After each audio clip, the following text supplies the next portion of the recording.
Om Namo Bhagavate Sri Ramanaya. Prostrations to Ramana, shining as the self in all beings.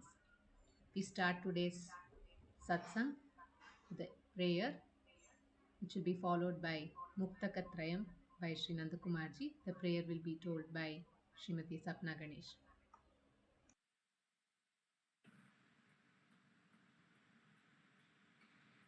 दक्षिणामूर्तिसारम्भां शङ्कराचार्यमध्यमां रमणाचार्यपर्यन्तां वन्दे गुरुपरम्परां वन्दे गुरुपरम्परां वन्दे गुरुपरम्परां शुक्लां भरधरं विष्णुं शशिवर्णं चतुर्भुजं प्रसन्नवदनं ध्यायेत् सर्वविघ्नोपशान्तये आङ्गिकं भुवनं यस्य वाचिकं सर्ववाङ्मयम् आहार्यं चन्द्रतारादि तं नमः सात्विकं शिवम् ॐ नमो भगवते श्रीरमणाय. Namo Ramana to everyone.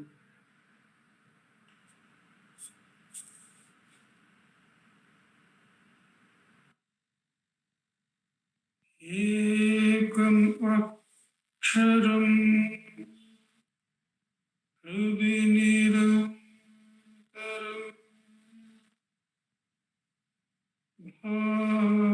भासते स्वयम् लिख्यते कथम्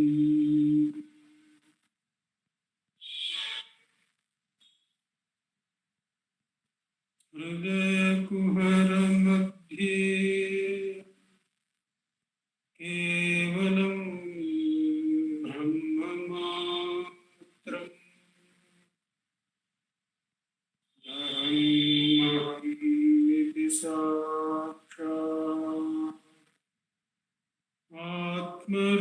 आत्मरूपेण भाति प्रदिविषमनसा स्वम् चिन्वता मज्जता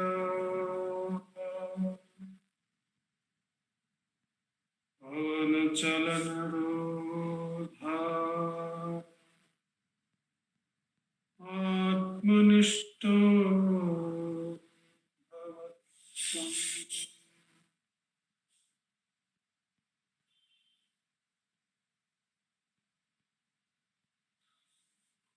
देहं मृण्मयवत् जडात्मकम्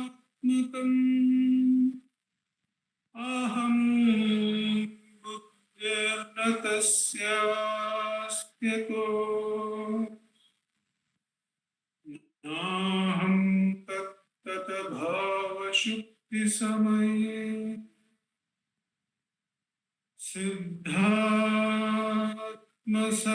सिद्धात्मसद्भाव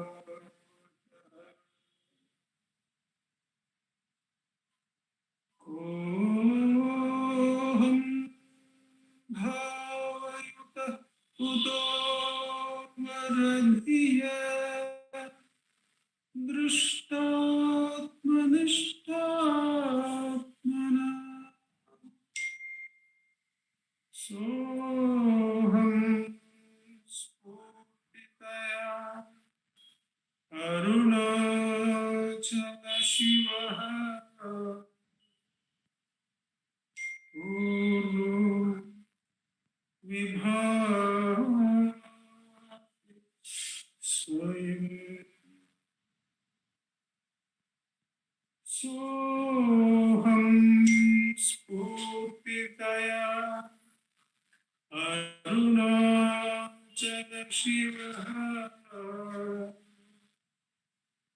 पूर्णो विभाति स्वयं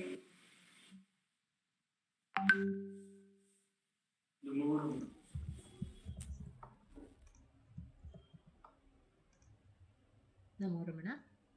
We will now have the chanting of Upadesa Saram by Uma Shripati and Ashwini Balaji.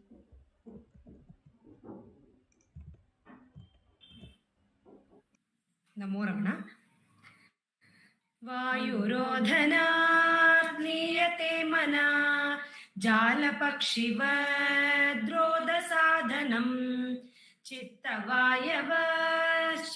चित्तवायवश्चित्क्रियायुताः शाखयोर्द्वयी शक्तिमूलका लयविनाशने उभयरोदने लयगतं पुनर्भवति नोऽमृतम् प्राणबन्धनात् लीनमानसम् एकचिन्तना नाशमेत्यद नष्टमानस उत्कृष्टयोगिना कृत्यमस्ति किं स्वस्तितिं यत दृश्यवारितं चित्तमात्मना चित्वदर्शनं तत्त्वदर्शनं मानसं तु किं मार्गणे कृते नैव मानसं मार्गार्जवात् वृत्तयस्त्वहं वृत्तिमाश्रिताः वृत्तयो मनो विद्यहं मनः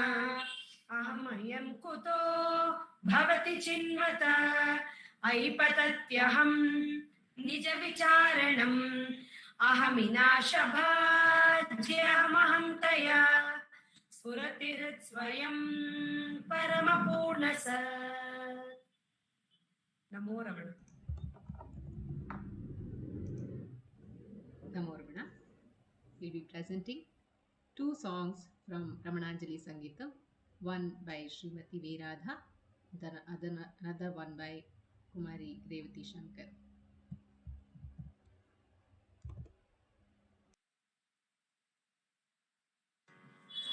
Namo Ramana to all. Today I have just selected a song by Shuddhananda Bharati. The music is by Sri Gani Krishna. அருமையும் நீயே பெருமையும் நீயே உயிருக்குயிர் நீயே ரமணா அருமையும் நீயே பெருமையும் நீயே உயிருக்குயிர் நீயே ரமணா ஓடும் உயிரின் ஓட்டத்துள்ளே ஒருமையும் நீயே பன்மையும் நீயே ஓடும் உயிரின் ஓட்டத்துள்ளே ஒருமையும் நீயே பன்மையும் நீயே அருமையும் நீயே பெருமையும் நீயே உயிருக்குயிர் நீயே ரமணா பெண்ணிற் பெண்ணும் நீயே ஆணில் ஆணும் நீயே பெண்ணிற் பெண்ணும் நீயே ஆணில் ஆணும் நீயே மண்ணிற் காணும் மகிமைக்குள்ளே மண்ணிற் காணும் மகிமைக்குள்ளே மங்களமே ரமணானி அருமையும் நீயே பெருமையும் நீயே உயிருக்குயிர் நீயே Ramana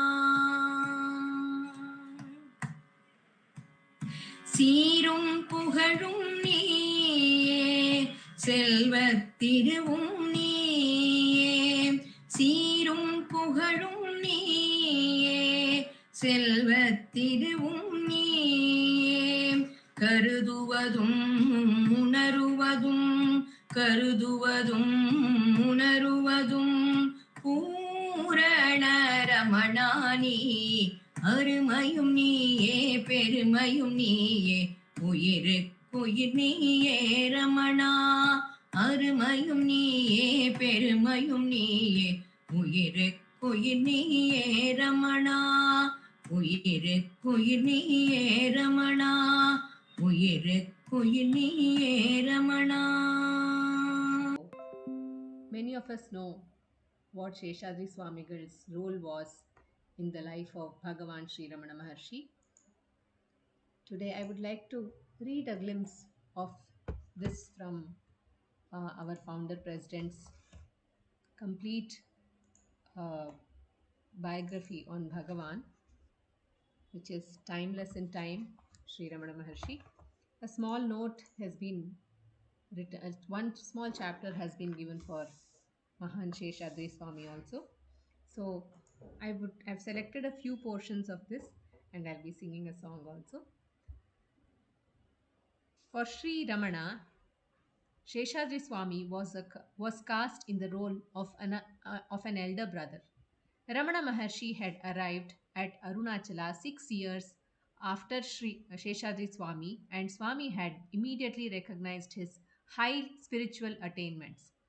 Swami did his best to shield him from the attacks of the young boys who were persecuting him. Later, Sheshadri Swami came to visit Ramana when he was staying at Pavadakkundru, a habit which he continued when Ramana moved to Virupaksha cave. Occasionally, on such visits, they would eat together. But contrary to his normal behavior, Sheshadri Swami would try to remain as unobtrusive as possible. Sheshadri Swami was a Siddha. He he used to be recognized as a not sound person, mentally not sound person by many people, but those people did not understand his greatness, his spiritual greatness.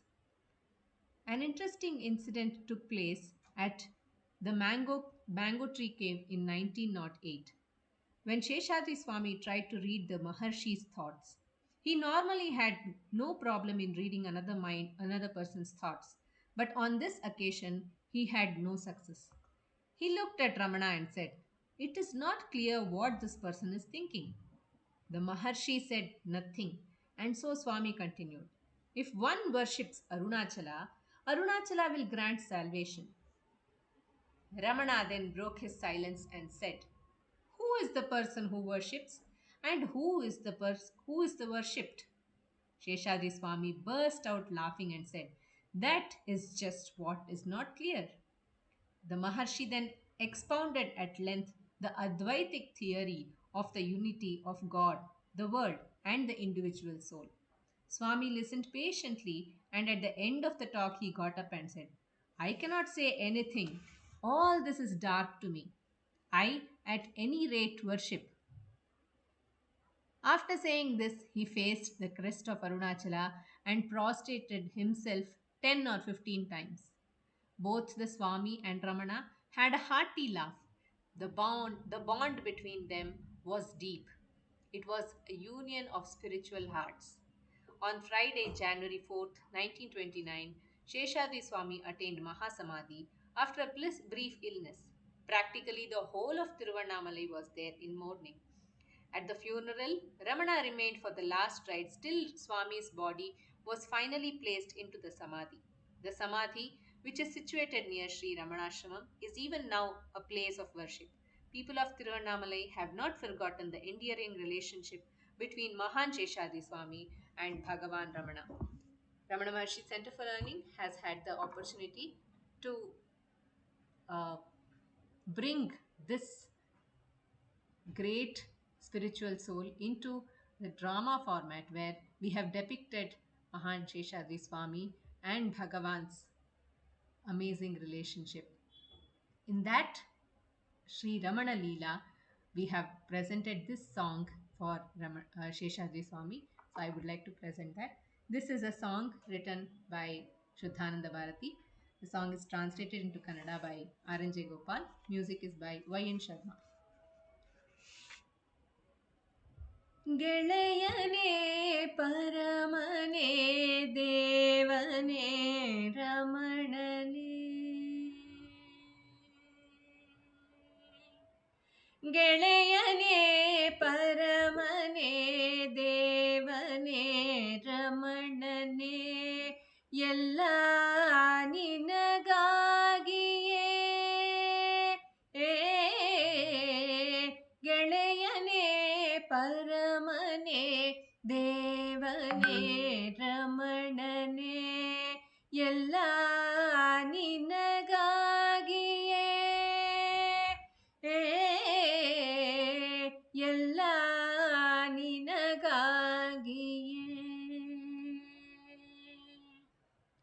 ಎಲ್ಲೆಡೆಯು ಕ್ಷಣ ಕ್ಷಣವು ಕಣ ಕಣವು ನನ್ನೊಳಗೆ ಒಂದಾಗಿ ಬೆರೆತು ನಿಂದೆ. ಎಲ್ಲೆಡೆಯು ಕ್ಷಣ ಕ್ಷಣವು ಕಣ ಕಣವು ನನ್ನೊಳಗೆ ಒಂದಾಗಿ ಬೆರೆತು ನಿಂದೆ. ಎಲ್ಲೆಡೆಯು ಕ್ಷಣ ಕ್ಷಣವು ಕಣ ಕಣವು ನನ್ನೊಳಗೆ ಒಂದಾಗಿ ಬೆರೆತು ನಿಂದೆ. ಗೆಳೆಯನೇ ಪರಮನೇ ದೇವನೇ ರಮಣನೇ ಎಲ್ಲ ನಿನಗಾಗಿಯೇ,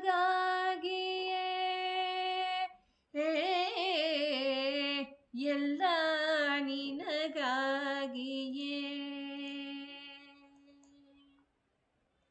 ಭವಮೋಹ ಕಶ್ಮಲವು ಮುಚ್ಚುವುದೇ ಆತ್ಮನನು, ಸೂರ್ಯನನು ಮುಟ್ಟುವುದೇ ಧೂಳು.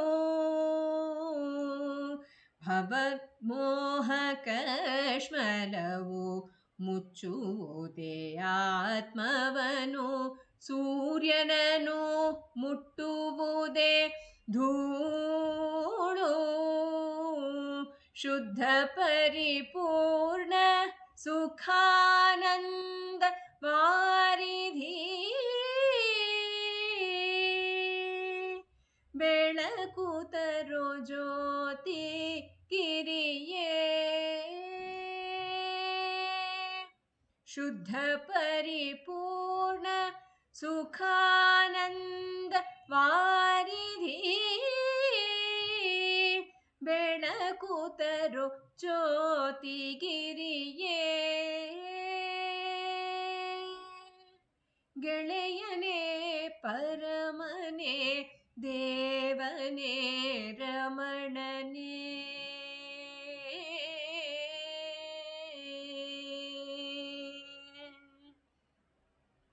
ಎನಿತು ಕಷ್ಟಗಳು ಬರಲಿ ಎನಿತು ದುಃಖವಿರಲಿ, ಎನಿತು ಕಷ್ಟಗಳು ಬರಲಿ ಎಂಥ ದುಃಖವಿರಲಿ, ಏನೇನು ನೋವೇ ಬರಲಿ ಎನಿತು ಕಷ್ಟಗಳು ಬರಲಿ ಎಂಥ ದುಃಖವಿರಲಿ, ಏನೇನು ನೋವೇ ಬರಲಿ, ಬಡತನ ಬರಲಿ ಹೆರರ ನಿಂದನೆ ಬರಲಿ, ಒಡಲ ಶಕ್ತಿ ಉಡುಗಿ ಹೋಗಲಿ, ಸಿದ್ಧಿ ಬರಲಿ ಈ ಜಗವೆಲ್ಲ ಹುಚ್ಚನೆನೆ ನನ್ನ ಗೇಲಿ ಮಾಡಲಿ, ಸಿದ್ಧಿ ಬರಲಿ ಈ ಜಗವೆಲ್ಲ ಹುಚ್ಚನೆನೆ ನನ್ನ ಗೇಲಿ ಮಾಡಲಿ, ಬಹುದೇ ಕಳಂಕವು ಶಿವಕಾಯವದರಲಿ, ಬಹುದೇ ಕಳಂಕವು ಶಿವಕಾಯವದರಲಿ, ನಿನ್ನಯ ಒಲವಿರಲಿ ನಿನ್ನಯ ಒಲವಿರಲಿ ನಿನ್ನಯ ಒಲವಿರಲಿ, ಗೆಳೆಯನೇ ಪರಮನೇ ದೇವನೇ ರಮಣನೇ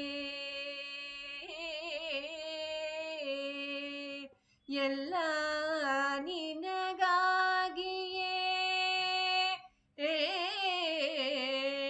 ಎಲ್ಲ ನಿನಗಾಗಿಯೇ.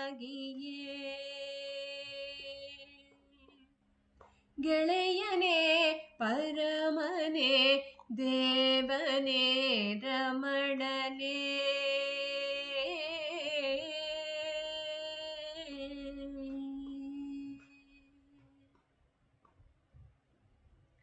Namo Ramana. We will now have sharing and reading from the book Forever is in the Now by Sri Nandakumarji.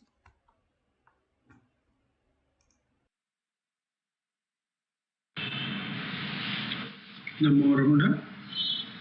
In this, the book reading segment of our satsang, we have commenced reading from Bhagavan Ramana Maharishi, the resplendent sun, angles of vision by our founder president, Shri A.R. Natarajanji. We have been reading through the introduction given by the author. We have seen that he has talked about Bhagavan's teachings, who am I, whence am I. We continue our readings from this work. Ramana has summarized his teachings in one of his original poetic works, which is extracted in full below. This is verse 7 of Arunachala Ashtakam. Until there is the I thought, there can be no other thought. Indraham enum ninai venil pira ondrum indru. Until there is the I thought, there can be no other thought. When other thoughts arise, ask, to whom? To me? Where does this I arise? Thus, diving inwards, if one traces the source of the mind and reaches the heart, one becomes the sovereign lord of the universe. There is no more dreaming of such as in and out, right and wrong, birth and death, pleasure and pain, light and darkness. O boundless ocean of grace and light, Arunachala, dancing the dance of stillness in the dancing hall of the heart. That is Arunachala Ashtakam. How we get Sayujya when we do the Atma Vicharam. In his prose works Upadesa Saram and Saddarshanam, also he makes this point emphatically about the essential need to search for and abide in the heart. Sinking of the mind in the heart, its source is action, devotion, union and knowledge. The author summarizes Bhagavan's teachings with these verse contents. Rikstale manaha swastata kriya bhakti yoga bho dascha nishchitam. All the four margas are combined in this one teaching of Bhagavan. Uditta idathil udungi iru. Sinking of the mind in the heart. Its source is action, devotion, union and knowledge. True home.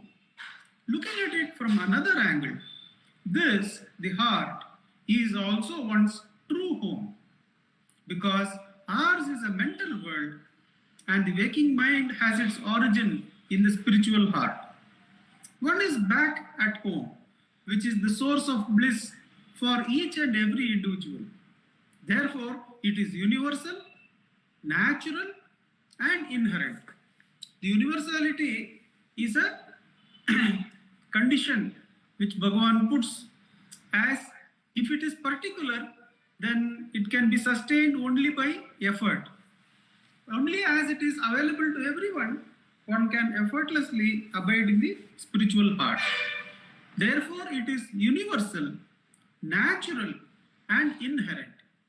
Ramana has provided an understandable and practicable means for each one of us to awake from the slumber of ignorance of this true state. When we say it is a natural source, it also reveals its accessibility as well. Spiritual struggle, the spiritual struggle. All effort can only be consciously made by the mind, for it has in it the scent of consciousness having arisen from the fullness of consciousness, the heart. All effort can only be consciously made by the mind, for the mind has in it the scent of consciousness having arisen from the fullness of consciousness, the heart. Ramana gives an analogy of a dog tracing its master by his scent. It does not know the height, weight, color or anything else about its master, but it is certain about his scent. The scent is the I am minus so and so. The clinging to the I am is in fact the very linking to that fullness. So the author is giving us the clue that the sadhana is to hold on the direct awareness of I am within us, deleting the I am so and so, I am this body or I am this identity. However, in this journey of holding I am, one has to meet the obstacles created by this very mind. The so and so portion of it is steeped in memory of enjoyment and desire for it continues. It is the past in the form of memories. One cannot underestimate its strength, for it can show its head at any time in the life of the seeker until one is established in the truth. Prayer and surrender. In this context, one must recognize the importance of constant prayer to Sadguru Ramana and surrender to him, invoking his power to pull one away from this bondage to time, without which neither the entry into the heart nor any stabilization there can take place. If one is vigilant against these inroads of the memory marks and their lure, and simultaneously invokes and depends on the grace of Ramana, then the journey would be possible and its fulfillment certain. The author is saying, practice who am I, whence am I, but also surrender to Bhagavan, as the past is so alluring, and the surrender to Bhagavan will reduce those inroads of memory marks and their lures. We go to a small acknowledgement by the author, where he acknowledges that most of the articles are picked up from one great magazine printed exclusively for the teachings of Bhagavan. So let me read that small, The Bouquet of Flowers. This book is a bouquet of flowers of different fragrant hues. Many of the flowers in this bouquet have been taken from the Call Divine. The magazine is called Call Divine.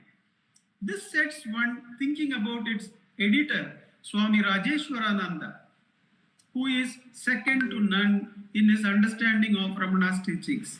P.M.N. Swami is the publisher of this magazine from 1952 onwards for nearly 20 years. This is a saga of devotion to Ramana. The functioning and popularizing of the magazine was only possible because of them. This book has its own special stamp. It cuts one away from the intellect and its reasoning to the realm of intuition, functioning straight from the heart. It is a bouquet of flowers, bouquet of few flowers from Ramana's garden, offered to him with heartfelt gratitude. Those books were available in the library of ashram for second sale, and I had purchased some of them that kept them assiduously with me. They are really wonderful, though I had only a few copies of them. They are wonderfully compiled articles in that magazine called Divine, and we are blessed to go through some of these by some really great spiritual giants of that time. Who are you, friend? Sri Swami Shivananda from Rishikesh. Look within first. This is Swami Shivananda, Rishikesh. He has entitled his article, Who are you, friend? Look first within. Look within first is the first subtitle. Without ever bestowing a rational thought on the subject or object, everyone is working at feverish haste, convinced that in the palm of his hand lies the destiny of mankind. It is a great mystery indeed, and Bhagavan Ramana lived to unravel this mystery. It is Maya's fraud, and Bhagavan Ramana lived to expose this fraud. What is this fraud? Everybody is running super fast towards where? They don't know whence. They don't know to where they are going, but they are definitely going very fast there. That is what Swamiji is highlighting. Without inquiring into what is the object and what is the subject, everybody is running, and it is Maya's fraud. But Bhagavan Ramana lived to expose this fraud. It is the deluded imagination of the ego. Bhagavan Ramana, through the powerful beam of his self-knowledge, to dispel this delusion. He taught man to look within himself first and to know the subject, after which alone he could have a true vision of the object and a correct understanding of the relationship between the two, and thus be enabled to adopt the proper attitude to life and the world and to get a clear conception of the goal. Let us see that complex sentence again. Ramana taught man to look within himself first and to know the subject, after which alone he could have a true vision of the object and a correct understanding of the relationship between the two, and thus be enabled to adopt the proper attitude to life and the world and to get a clear conception of the goal. Maya's ferocious delusion. A businessman today accumulates wealth by means fair and foul. What is his true relation with those for whom he gathers his wealth? What effects do his hoarding enterprises have upon his inner personality? How will his actions ultimately react upon him? Which businessman ever thinks of these great problems? He has set before himself the one great ideal of the greatest accumulation of wealth. He gets into a mania, and this mania is none other than Maya in her ferocious form. She does not allow him a moment to reflect on the great problems that profoundly affect him, his very inner soul, till the life's end draws near. The poor man, and coldly staring at his benumbed body, the life asks him, "Who are you, friend, to deprive the poor of their livelihood? Come to my noose now, and leave them to the care of the God who alone protects them all, as he protects you." A politician similarly struggles to save his country from every kind of calamity and catastrophe. Friend, who are you to save the world? What is the springboard of your patriotism? Is it the divine will, or is it some selfish motive, however subtle and glorified it may be? But the politician has least time or inclination to analyze. Maya keeps him ever busy and ever externalized, ever seated on the high pedestal of a social reformer where none he can sit, where none but he can sit. A scientist knows everything in the world except his own self. He can neither place himself underneath a microscope nor fill himself into a test tube. He wants to fly to the moon and compute the distance to the farthest star. Who are you, my friend? And what is the intelligence that enables you to peep into the mysterious universe? Who knows? And with what scientific instrument can he discover it? Similar is the case of a religious preacher on whose lips ever dwells the loftiest Upanishadic mantras and scriptural texts. He can and is ever eager to show you the path to salvation. Who are you, friend? And what are your qualifications? What is the depth of your wisdom? Have you ever had time to look within yourself and mind your own spiritual progress? Or have you abandoned yourself to finding others' fault and preaching to others? Who are you, friend? These and 1,000 similar questions which everyone ought to ask himself took birth as Bhagavan Ramana and his austere silence and resplendent gaze pierced everyone's heart, so that one's eyes might turn inward in a searching self-enquiry. Bhagavan Ramana keeps asking this question: who are you, friend? His life, his movement, his gait, his sitting posture, his talk, and his Upadesha, everything concerning Ramana posed this question before all. Who are you, friend? Not even in the answer to the question, but in the question itself is peace and prosperity hidden. Not even, Swami Shivanandaji says, not even in the answer to the question, but in the question itself is peace and prosperity hidden. The moment one asks this question of oneself, there descends on him an ineffable peace and bliss that surpasses understanding. For at that moment, his gaze is turned inward. He snaps the pain bonds that bind him to the miserable mundane plane.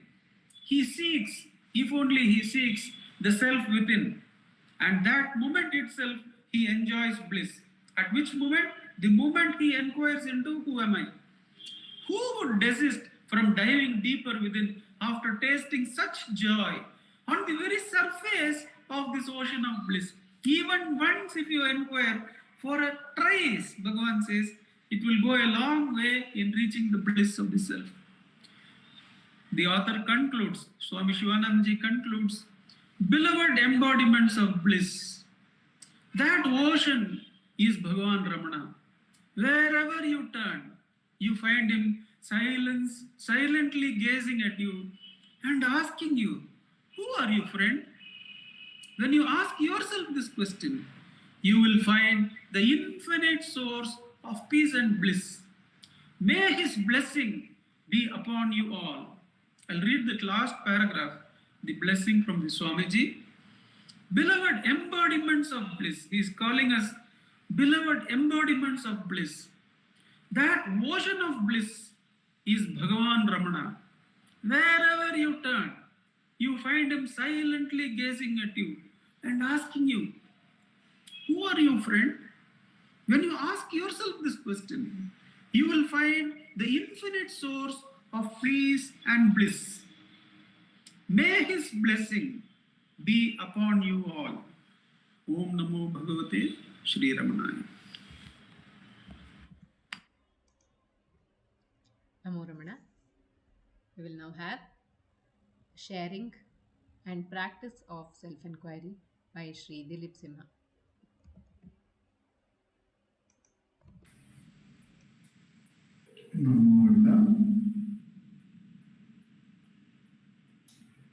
ध्यायेत् शारदचन्द्रसुन्दरमुखम् ताम्रारविन्देक्षणम् भक्ताभीष्टवराभयप्रदकरम् कौपीनमात्रोज्ज्वलम् स्वात्मानन्दरसानुभूतिविवशम् सर्वानवद्याङ्गकम् श्रीमन्तं श्रीरमणीश्वरं गुरुवरम् योगासनाध्यासितम् ध्यायेत् श्रीरमणीश्वरम् ध्यायेत् श्रीरमणीश्वरम् ध्यायेत् श्रीरमणीश्वरम् हृदयकुहरमध्ये केवलं ब्रह्ममात्रम् यहमहमिति साक्षादात्मरूपेण भाति हृदि विषमनसा स्वं चिन्वतामच्युतव पवनचलनरोधात् आत्मनिष्ठो भवत्वम्. We will commence today's Atma Vichara by listening to Bhagavan's Upadesha. I will be reading his Upadesha from the book Guru Vachaka Kovai from the chapter Meditation on the Truth. The topic is Mahavakya, Great Saying. Verse number 506. The Supreme Reality is being consciousness bliss. For the most highly qualified amongst those who ardently seek that reality in order to free themselves from the searing heat of birth, it is only through the enquiry into the real nature of the jiva, which is indicated by the word thou, in that thou art, that the glory of liberation will be attained. I repeat the verse. The supreme reality is being consciousness bliss. For the most highly qualified amongst those who ardently seek that reality in order to free themselves from the searing heat of birth, it is only through enquiry into the real nature of the jiva, which is indicated by the word thou, in that thou art, that the glory of liberation will be attained. In this verse, Bhagavan is emphasizing the need for us to enquire on our present identification of the Jiva Bhava. Whenever we take this Mahavakya, that thou art, often our attention goes off to contemplating on what is that, what could be that, how could it be, how does it look, how does it feel, how would that be experienced. So in doing so, the thou is never questioned, the contemplator, the thinker is never addressed, he is kept alive or he is taken to be oneself. That is the wrong superimposition that we constantly do. Whereas, if we were to only question that thou, that the one, the thinker, then only that thinker being unreal dissolves in that which alone is. Therefore, when the thou is inquired into, that art alone is felt. The self is alone experienced. It cannot be experienced in any other intellectual understanding, says Bhagavan here, because the self is beyond the thought, beyond the intellect, beyond the ego. It is only by inquiring into the ego that when the imaginary ego is dissolved into that alone is, in that self alone is, then the true experience of the self happens, says Bhagavan here. It is therefore important for us to inquire about the thinker, the individual, the I that we take it to be. Either it is the body-mind, it is the thinker, it is the knower, it is the doer. It rises in many, many ways. All we need to be doing is we should inquire, who is this? And when we inquire, truly then, as Swami Shivanandaji says, who are you, friend? Who are you, friend, the thinker? Who are you, the friend who is the knower, the doer?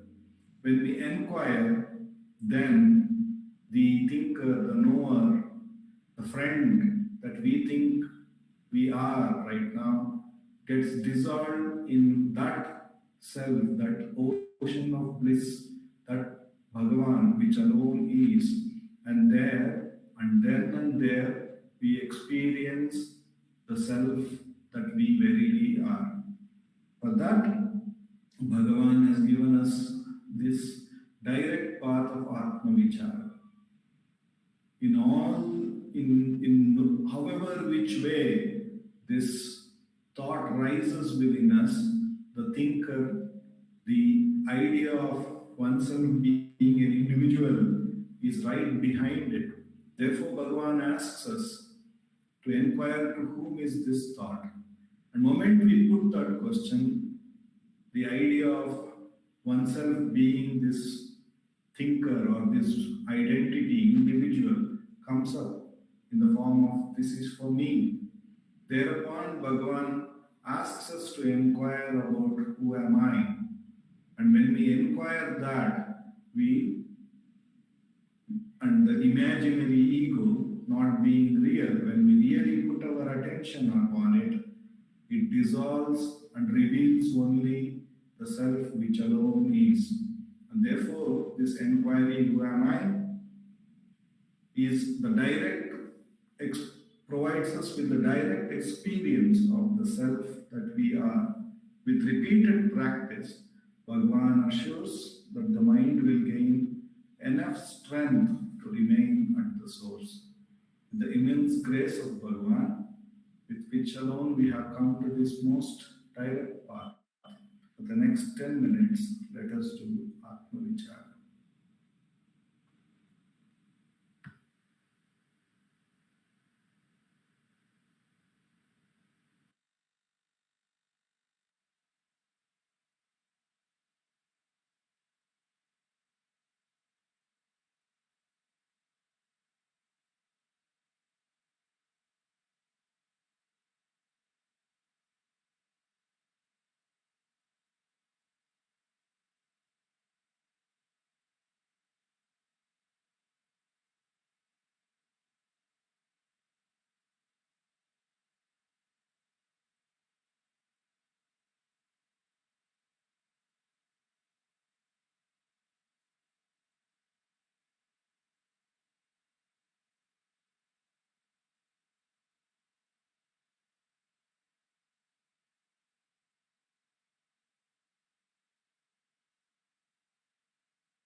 Namo Ramana.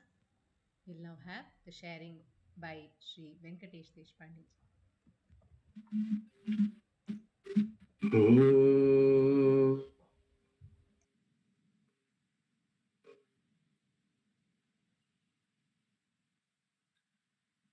Om Sahana Bhavatu Sahano Bhunaktu Sahaviram Karvavahai Tejasvinavadhitamastu Ma Vidvishavahai. Om Shanti Shanti Shanti. Gurur Brahma Gurur Vishnu Gurur Devo Maheshwaraha Gurur Sakshat Parabrahma Tasmai Shri Gurave Namaha.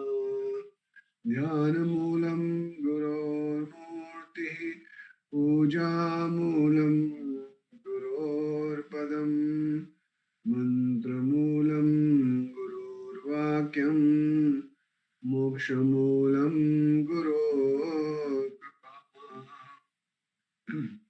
Namo Ramana. We are doing Manana on Atma Bodha.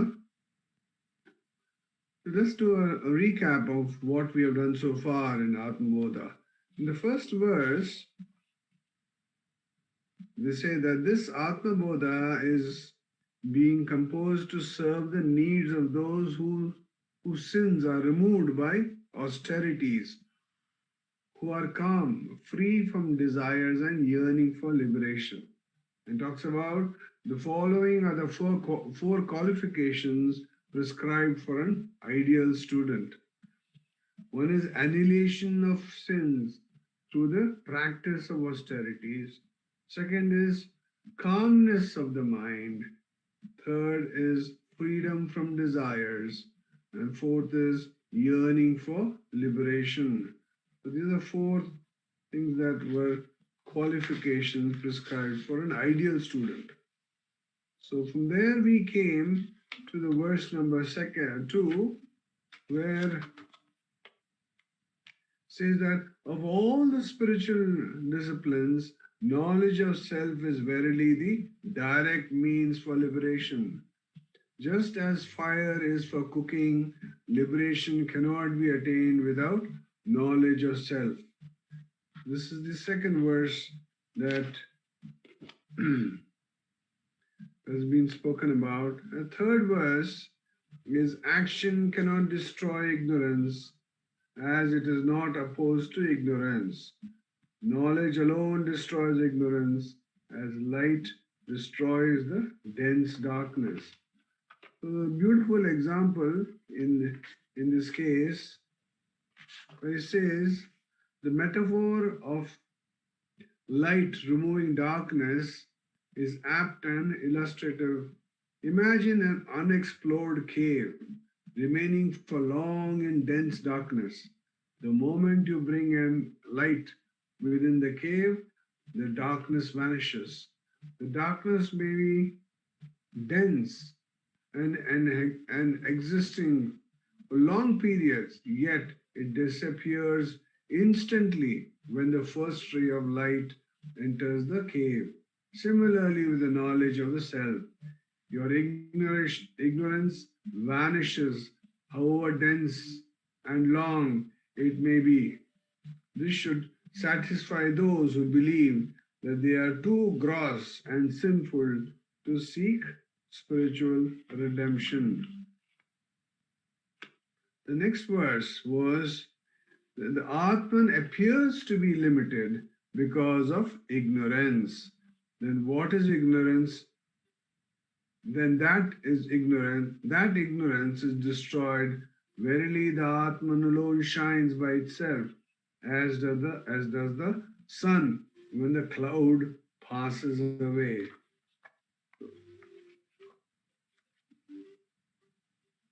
So in the similes of the sun and the cloud, the sun is ever shining. A passing cloud hides the sun. When it passes away, the sun appears again. The sun is more than 100 times bigger than the earth, standing on the surface of the earth. You declare that the mighty sun is covered by a small cloud. It is like a child placing its finger close to its eye and claiming that its little finger covers the world. Similarly, you proclaim that you are ignorant of the Atman. Your ignorance is far too insignificant to be able to cover the infinite Atman. The Atman is ever present when you remove the apparent veiling of ignorance. The Atman reveals itself.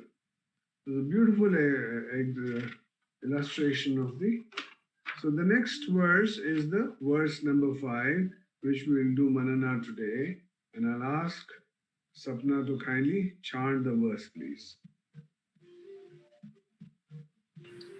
Yes, sir. अज्ञानकलुषं जीवं ज्ञान अभ्यासाथि निर्मलं कृत्वा ज्ञानं स्वयं नश्येत् जलं कतकरेणुवत् अज्ञानकलुषं जीवं ज्ञान अभ्यासाथि निर्मलं कृत्वा ज्ञानं स्वयं नश्येत् जलं कतकरेणुवत्. Thank you, sir. Thank you, Sapna. The practice of knowledge thoroughly purifies the ignorance, the ignorance stained self, and the knowledge itself disappears as kataka nut powder in water. So jnana abhyasa literally means the practice of knowledge. This practice comprises the process of negation and assertion, the latter culminating in meditation. Jnana abhyasa literally means the practice of knowledge. This practice comprises the process of negation and assertion, the latter culminating in meditation. In the first process, your present identification with the matter, that is the body, mind, and intellect, is negated. In the second, your own divine nature is asserted. This technique of negation and assertion is covered in verses 31 to 36. You create your individuality by constantly thinking, I am the body, I am the mind, and I am the intellect. So what's reality for all of us? When you wake up in the morning, what do you think? Oh, I am this body, I am here. I am the body, I am the mind, and I am the intellect. If this process is substituted with the thought, I am the Supreme Self, you begin to experience the divinity within you. So, as we all know, how do you get rid of the lower mind? You cannot get rid of the lower mind by trying to struggle with getting rid of it. What you need to do, just put the higher mind, put the positive mind, or automatically the negative, the lower mind vanishes. Bhagavan is trying to say the same thing. Today what happens is we think we are this body, mind, intellect, and it is very, very strong. That experience every moment is very, very strong. But Bhagavan says you go on contemplating, saying that substitute it. If this process is substituted with a thought, I am the Supreme Self. Finally, what? Everything is a thought. We all know that. We understand that. Thought is very, very powerful. If you're told to go from here to Taj Mahal, there you go and come back. In a fraction of a second, you go to Taj Mahal and you come back. Mind is extremely powerful. So with that same power of the mind, Bhagavan says that importantly we need to do, we currently have this thought that we are this body, mind, ego complex. We need to substitute that with I am the Supreme Self. That's what Swami Shivananda says. Find the knower, find the seer, find the taster, find the smeller. Nothing really exists. Nothing belongs to me. I'm not this body, not this mind. Immortal self I am. He sings that.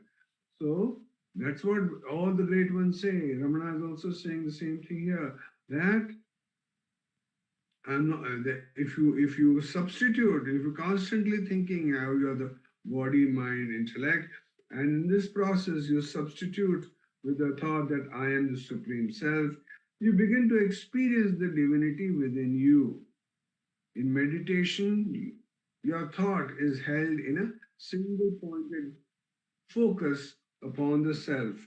That is the final stage of the human effort. At that stage, the last thought dissolves by itself. You merge with the Supreme Self. We know about that example of the funeral pyre, that when the stick which is used to light the funeral pyre, what happens? You finally throw that stick also inside the burning fire. So that also vanishes. It also gets burnt. So Bhagavan says beautifully the same thing. At that stage, the last thought, so even if you're focusing on one thought, if you're one-pointedness, if you're thinking of whoever you're thinking of, Ishtadevata, whatever it is you're thinking of, that also will vanish. At that stage, the last thought dissolves by itself. You merge with that Supreme Self. This process is similar to falling off to sleep. You prepare yourself to go to sleep. You make an effort to sleep. When the last effort ends, you fall asleep. You know, whenever we try every night, what happens? Sometimes they say, let me try. I'm not falling asleep. Let me try and fall asleep. Let me try and fall asleep. You don't get sleep at all. You just can't fall asleep. And at that moment you say, hey, what is this? Why am I not getting sleep? I just let go. I just let go. And what happens? Instantly you get sleep. So Bhagavan says that's what it is. And that last thought also goes and you get sleep. And you will be with the self. The simile of the Kataka nut powder answers a pertinent question. If self-realization is a state beyond thoughts, how can one achieve it by meditating on the thought of the self? So if the point really is that this is a very impertinent question, that if self-realization is a state beyond thoughts, how can we achieve it by meditating on the thought of the self? Because when you say, who am I? What do you think? You're thinking, hey, there's something out there inside. There's a thought, hey, something out there is that aham aham iti sakshat atma rupena bhati. There is something aham that has to come. Where is it not coming? Come on. So you keep on thinking about it. Bhagavan says, the Kataka nut powder is used for purifying dirty water. The powder is sprinkled in the surface of the impure water. It forms a slimy film on the surface. The fine particles of the suspended impurities stick to the bottom of the film.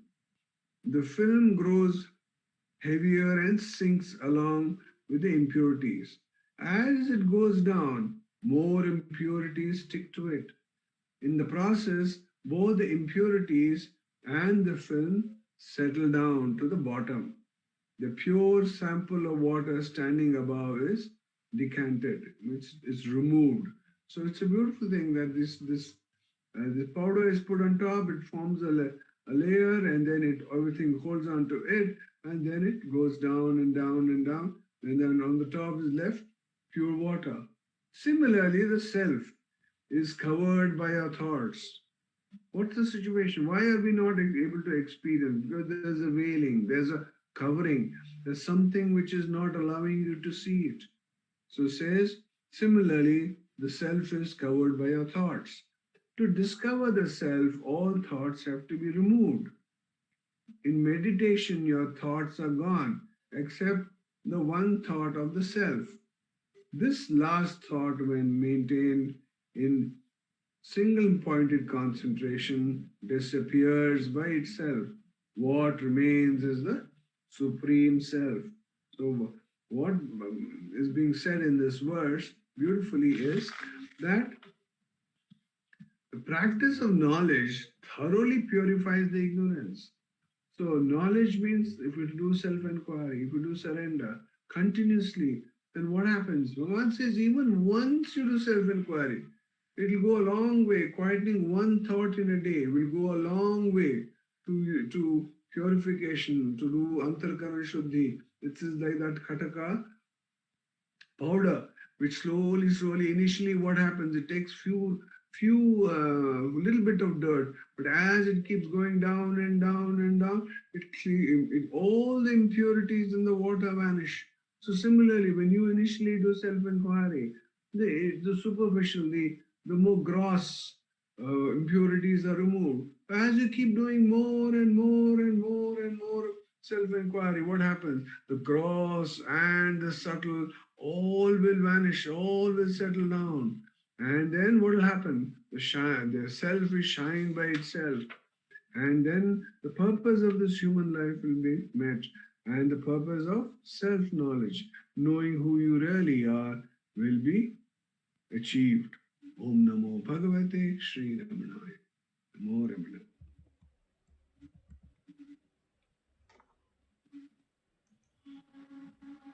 Namo Ramana. Thank you, Uncle. We will now have the sharing of Devikalotra Jnana Vichara by Dr. Kalarani Rengasamy.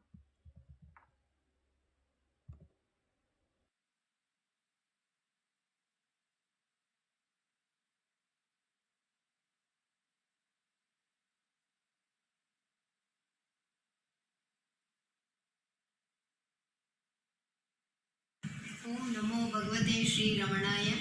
Arunachalamena agame nireippavar agatte veraruppai Arunachalam. Namo Ramana to all.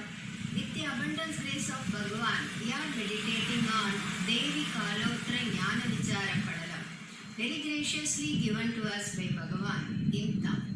And in the last satsang we saw Parameshwaran saying to Parvati Devi, I am the Shrishtikarta for all the worldly objects with various Namarupa. In the Saracharangatku, Isan Nan. I am not only the mother and father of these worldly objects, but also the father of the father. Tandaikku Tandai. Bhagavan beautifully says, Sadhavas who are determined to have mukti alone and nothing else, who are called mumukshus, must do dhyana of that vastu which does not have any identity like Namarupa. Muruganar sings, Or Uruvum, Or Peyarum, Undrumillarku, Ayiram Tirunamam Padi Nam Tellelum Kottame. The Swayam Prakasha Vastu, which does not have any Namarupa, we assign 1,000 names and sing in praise of him. In the next stanza, Parameswaran says, Hey Parvati, I am the person to whom pujas are performed.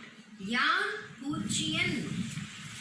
The holy yajnas like Somayaga, Vajpayaga are all performed for me alone. These pujas and yajnas are performed by the Shrishtikarta Brahma, all devas, Ramba, Urvashi, Menaka and all. The Aswamedha Yaga, Rajasuya Yaga, which are performed by great kings on the earth, is also in my name alone. Brahman, Munnam, Devar, Penum, Aramadar, Narar, Yakkar, கந்தர்வர் நாகர் நிறையாளும் எச்சம் பலவாளும் என்னையே அர்ச்சிப்பர் ஆடும் அரி. And the next stanza Bhagavan says, moreover, by way of doing tapas, dana and varied rituals, people do them keeping me alone in their mind. அரும் தவங்கள் தானம் அநேக விதத்தாலும் யாரும் என்னையே அர்ச்சிப்பர். By saying so, Bhagavan insists that tapas has to be performed not with any specific object, like fulfilling one's desire. Instead, it should be performed by realizing Paravastu alone. Kumbhakarna did tapas, and when Brahma got pleased and asked Kumbhakarna what he wanted, Kumbhakarna said, I want Nitratvam instead of Nirandratvam. His tongue slipped by asking the boon. If it is performed for realizing God alone, this type of trouble would not have occurred. Next is Dhanam. Dhanam must also be given in the name of Paravastu and not with the intention of getting any punya. If it is done with such an intention, then we are sure to have rebirth to enjoy the good deeds of that punya. So Bhagavan says, Dhanam and other social activities like constructing temples, digging ponds, tank for the society, establishing food chowdhuries, and must also be done keeping in mind Ishvara alone. It has to be done in the name of Parameshwara. Hey Parvati, all objectives, both movable as well as immovable, all it is done not aloof of me. There is nothing other than me. And Paranda Saravara Bhudangal Chandula Matri Ellam Uruvanam Yare. Everything is me alone. I am the only one in whatever is seen. So, change your drishya into jnana and you can see the Purana Vastu. When drishya is changed from worldly objectives, as such, the whole world made of Panchabhuta will be realized as Jnana Swarupa. It will blossom as Atma Vastu. Guruvanam Yane Una. Even in Upadesa Undiyar, Bhagavan beautifully says, Ennuriyavum Irai Uruvamena Enni Valipadal Undipara. Ya Isanar Pusanai Undipara. The same Thirumalar, a great poet in Tamil, he also says, Thane Tisayodu Devarumai Nirkum. Thane Udaluyir Tattuvamai Nirkum. Thane Kadal Malai Adiyumai Nirkum. Thane Ulagil Talaivanumame. Who is the chief of all Vastu? He who is in the all directions. He who is Devas, who is the body, who is the consciousness. He who is the sea, mountain and all others is Paravastu. So, do dhyana of that Vastu who will realize that there is no second. There is only one, and that is Paramasiva, and that is Paravastu. Om Namo Bhagavate Sri Ramanaya.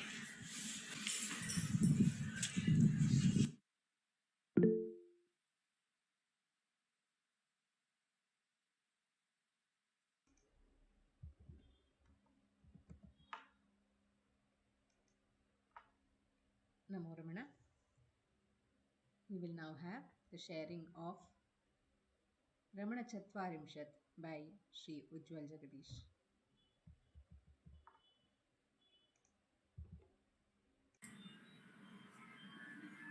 Om Namo Bhagavate Sri Ramanaya.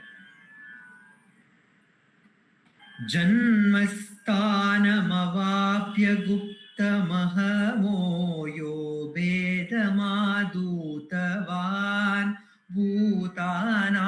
चरतां पृथग्विदधियाम् आत्मैव यो भासते देहं सर्वमिदं जगच्च विभवादाक्रम्य यत् प्रोलसत् एकस्तं गुरुमूर्तिमानमतरे लम्बोदर भ्रातरम् रमणाय लोकगुरवे नमः रमणाय लोकगुरवे नमः जन्मस्थान अहम्मिन गौप्य ತಿಳಿದು ಭೇದಗಳ ತೊರೆದವ ನಾನಾವಿಧ ಸ್ಥಾವರ ಜಂಗಮಗಳಲ್ಲಿ ಆತ್ಮವಾಗಿ ಬೆಳಗುವವ ದೇಹವನು ಸಕಲ ಜಗವನು ತನ್ನ ವೈಭವದಿ ಆಕ್ರಮಿಸಿ ಹೊಳೆಬವ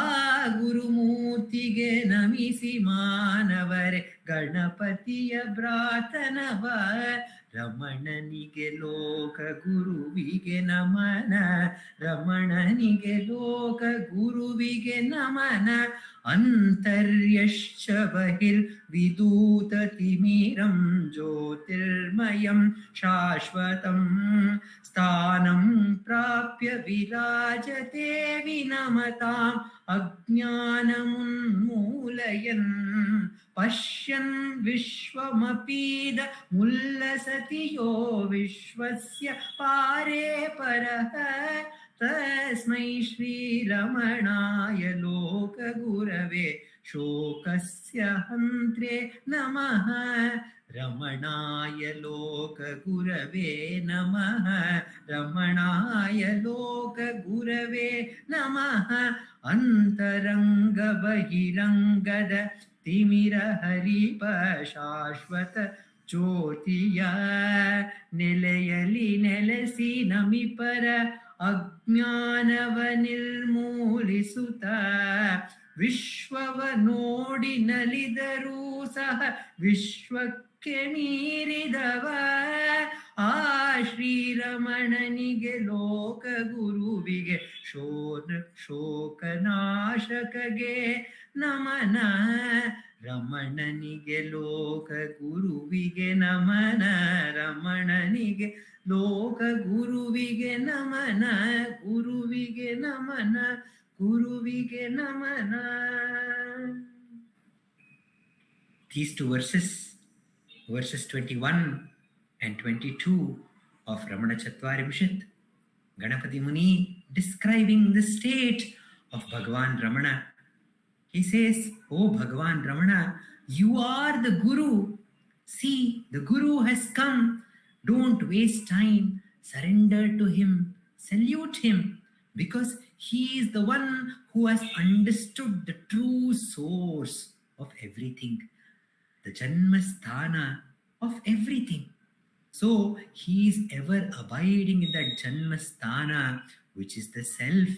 And in that self, he has lost all the differences."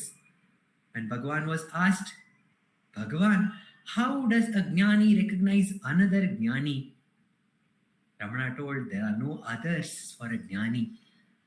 We may think that we are Ajnani. Oh Ramana, we are Ajnani, please save us. But Ramana replied saying, I don't see any Ajnana. I see only Jnana. It's as if there is a story which Sarada Akka shares with us. There was this darkness which had a complaint. And it went to the God and told, "Oh God, listen to my plight. Whenever this light enters, I am kicked out of the room. Wherever he comes, he kicks me out, and I don't get to stay when there is light in the presence of the room. I am always kicked out. I am very, very dejected. I am very, very disappointed by this behavior of the light. You should please save me. You should teach that light some lesson. You should tell him not to behave this way." And the God told, "Okay, darkness, don't worry. I will have a chat with the light and get back to you." And the God went to the light and asked, "Oh light, this is the complaint that I've been hearing from darkness. It says that you come and you kick him out of the place that he is there. So is it the right thing to do? Then the lights told the God, "Oh God, I have been kicking somebody, but I am very, very sorry. I don't know. I have never realized that I have been doing this. Can you please bring the darkness in front of me so that I can apologize to him and tell him that I will never do it ever again?" But is it possible that the light can ever meet the darkness? Can it be possible the light of jnana that Ramana was, can he ever see the darkness of ajnana? He did not have any difference. What he saw was only jnanam, jnanam, and the only one jnanam. And in that jnanam he reveled. And he reveled as his own body and as every body and as every being. Such was the glory of Bhagwan Ramana. Salute to this Bhagwan Ramana who has come to teach us this truth. Ramana is that Parasmani. Parasmani is supposed to be a great gem, a very, very precious gem found in the heavens. If this Parasmani touches any metal, it turns that into gold. But Guru Ramana is that Parasmani which does not change one who approaches him into gold, but he changes them into Parasmani himself. He is ready to give his own state to those devotees who come and surrender to him. Such is the glory of Guru Ramana. Surrender to him, says Ganapati Muni. And continuing, he says, Ramana is the light which is eternal, which does not, it has never seen darkness. Such is the glory of Ramana, who is the light, and he has come into our lives to remove the darkness which is within. Antaryascha Bahir Viduta Timiram, to remove the darkness. Ramana has come, and he, ever abiding as the light, ever abiding as that sun of knowledge, he removes the root of ajnana, the root of darkness. Ramana in his Arunachala Aksharamanamalai starts with Arunachalamena ahame ninai power ahattai verarpai Arunachala. Ramana is not different from Arunachala, and Arunachalame aham. Arunachala is the self, and Arunachala is the light. If one remembers that Arunachala, the light within, and gets united with that light, then such a one, the ajnana which is created by the ego, is nirmulayan. It is taken out from the root. The root of the ego is uprooted and destroyed. Such is the glory of Bhagwan Ramana, who is the light. And he seems to be a normal human being who is seeing this world and enjoying the various things in the world. But he is apart from the world. He is beyond this world and the universe. Of that stature he is, but out of his compassion, he has come in the form that we can relate to. He is none other than Sri Ramana, and he is the Loka Guru. He is the teacher of the world, and he has come to destroy all shoka, all sorrows. Surrender to him and salute to him, says Ganapati Muni. Ramana is described as the light, the eternal light. To reveal this truth, we all know that Ramana was born on a special day called the Ardra Darshana Day.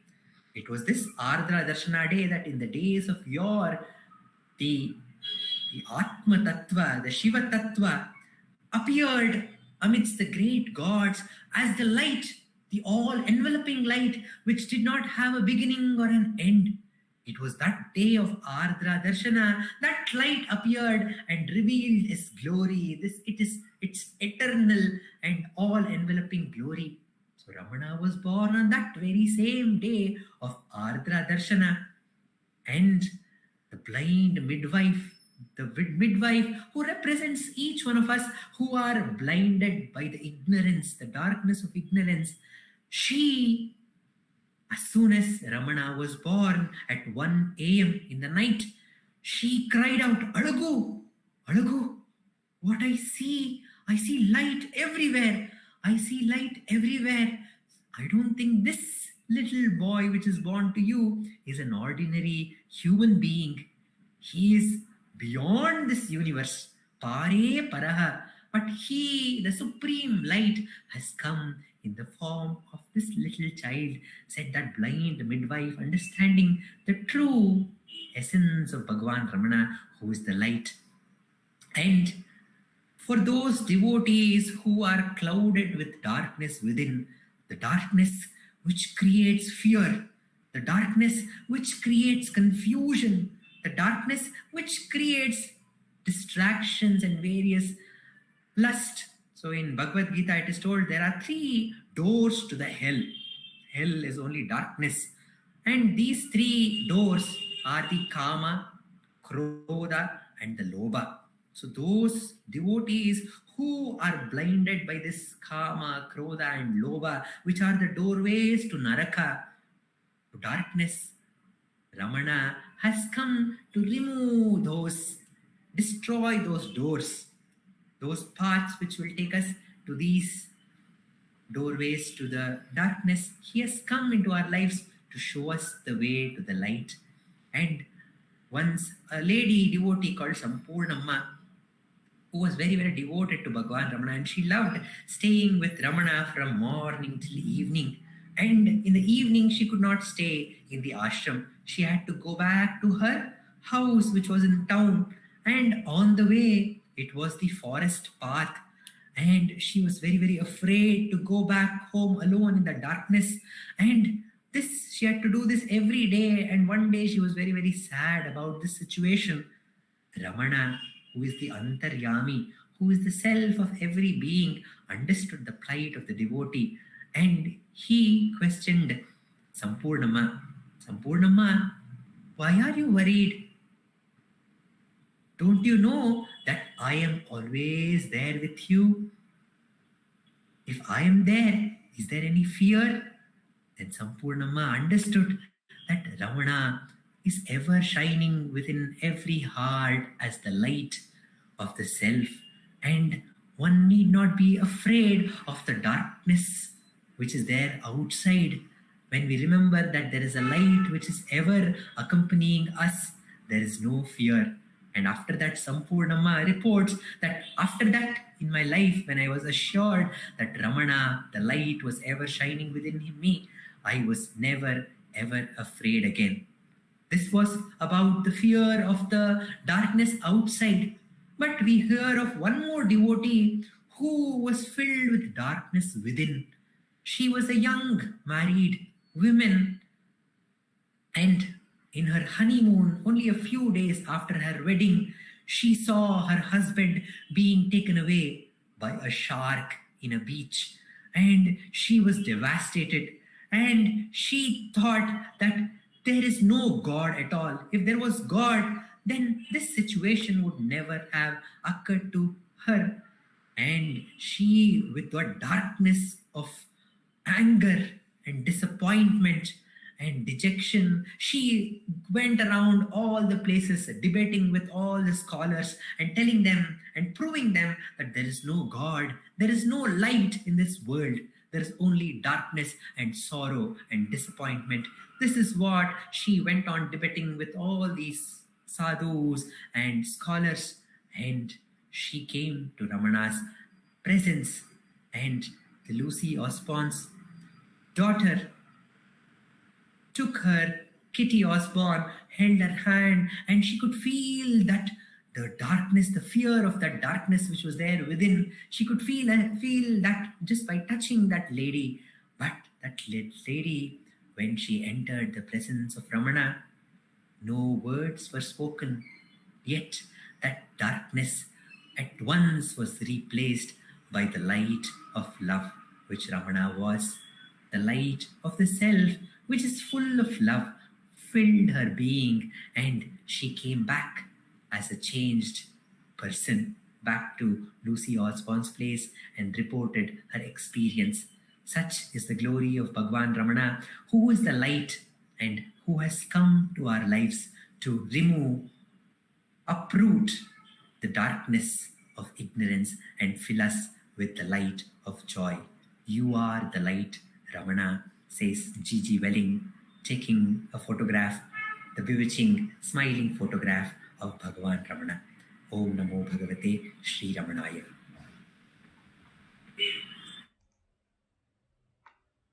Namo Ramana. We will now have the sharing of Ramana Ashtottara verses from Ramana Ashtottara, the Manana on that by Dr. Shava.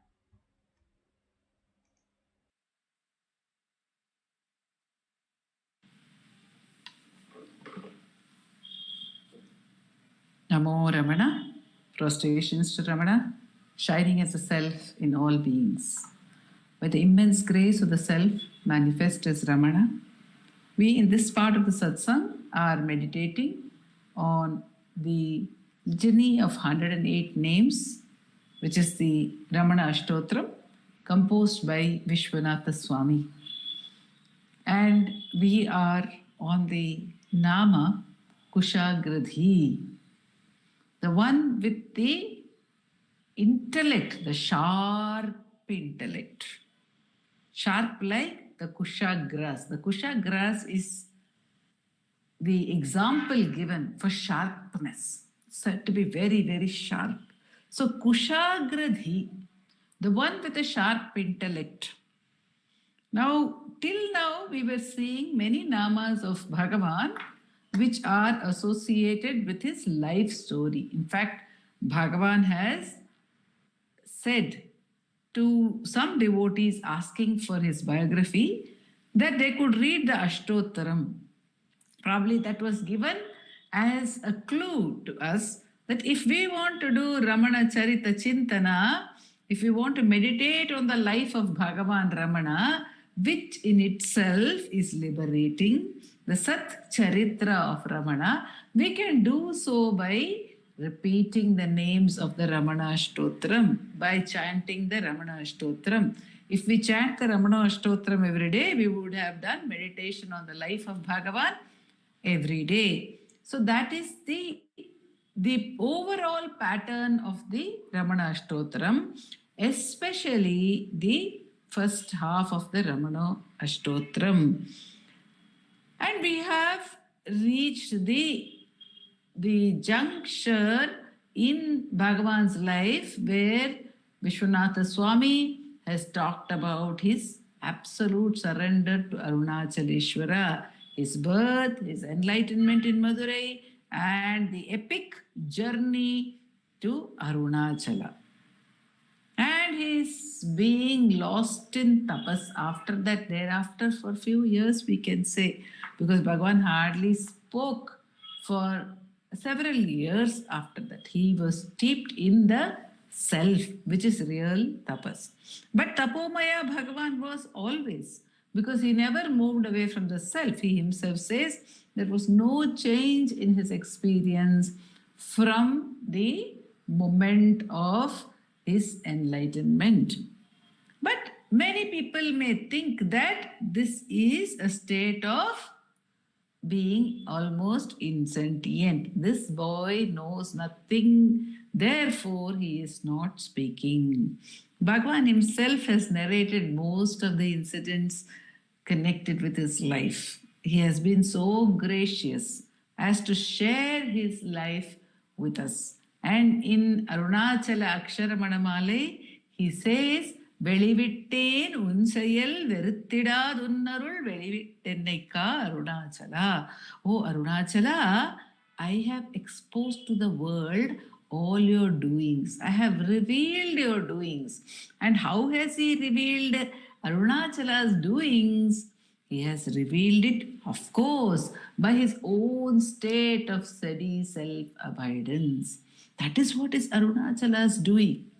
The primary doing of Arunachala is to draw to itself, to pull to itself all those who are seeking self-knowledge and to bestow that knowledge on them. That is what Guru Namah Shivaya wrote. Jnana tapodanarai vavendrazhaikkum malai annamalai. But then Arunachala even does further, of course. Arunachala draws not only those who are seeking self-knowledge, we find that Bhagavan, by exposing the glory of Arunachala to the world, has brought about such an impetus of people coming to Arunachala. Recently, there was a celebration of the Kartikai Deepotsavam, the Kartikai Deepam festival, where several hundreds of lakhs of people gather to see that light being lit on the peak of Arunachala. Many may come with different desires to Arunachala now. So Arunachala, Bhagavan has revealed that Arunachala is that Shakti which can give Atma Jnana. If it can give Atma Jnana, what can it not give? What cannot that power give? So this is what he has revealed. He has revealed the glory of Arunachala, of course, through that state and through his life. Every moment of Bhagavan's life is a revelation of Arunachala's glory. So we are meditating on that life. Every moment Bhagavan is in that state. But people may think, as I said, people may think that he was unknowing of everything. And so one of the incidents which he has narrated about his own life is relating to his paternal uncle, the elder paternal uncle. Both his paternal uncles were younger brothers of his father, Sundaram Iyer. Sundaram Iyer was the eldest son in the family, and after that there was another younger brother, Nelliyappa Iyer, and the last younger brother was Subbu Iyer. Now this Nelliyappa Iyer was by nature, he was spiritual, a little soft-natured as well. This is what Bhagavan says. And Nelliyappa Iyer is the one who came to persuade Bhagavan to return home. It was Nelliyappa Iyer who came first. Aragamma sent her brother-in-law to communicate to Bhagavan her condition, her agony in being separated from this dear son of hers. Nelliyappa Iyer came. And when he came, Bhagavan was at that time staying in the mango grove adjacent to the Gurumurtam temple. And the owner of the grove had given strict orders to the sentry not to allow anyone to go inside. This uncle came. When he came, he was not being allowed to go inside. Then he pleaded with the watchman saying, I am his uncle, please allow me. Then the watchman went inside. He said he asked the uncle to write a slip. And the uncle took some paper which he had. That paper was a part of Bhagavan's elder brother Nagaswami's office papers, in which his official position was mentioned. At the back of that paper, Nelliyappa Iyer wrote. He wrote with he sharpened some twig and wrote with the juice of a prickly pear. We find that Bhagavan was also very, very resourceful in using natural fruits, in using cactus even as a needle to stitch his own torn cowpina. And of course, his uncle also used this natural resource of a prickly pear, he says. That juice, he wrote the name, he wrote Nelliyappa Iyer, Madurai. Madurai is where he was staying. That's another town near Madurai and near Tiruchuri as well. Tiruchuri, the birthplace of Bhagavan. So he had come from there, and he, of course, went and pleaded with Bhagavan to return home, to no avail. But Bhagavan, when he saw this chit, had allowed him to come inside. And Bhagavan says, from that slip, he understood that his elder brother Nagaswami was employed in the government. He had already got employment. Bhagavan noticed it. Everything, there is nothing that would escape the notice of Bhagavan. So, Vishwanatha Swami is giving us this epithet, this adjective to Bhagavan, Kushagradhi, to make us understand that we need not fear the loss of any of our intellectual faculties on the attainment of jnana. Because this is a very, very common fear. Paul Brunton voices it to Bhagavan. Will I not become an idiot if I search for my source and lose this current identity of mine? Will I not become an idiot? Bhagavan says, not at all. On the contrary, everything will be known to you.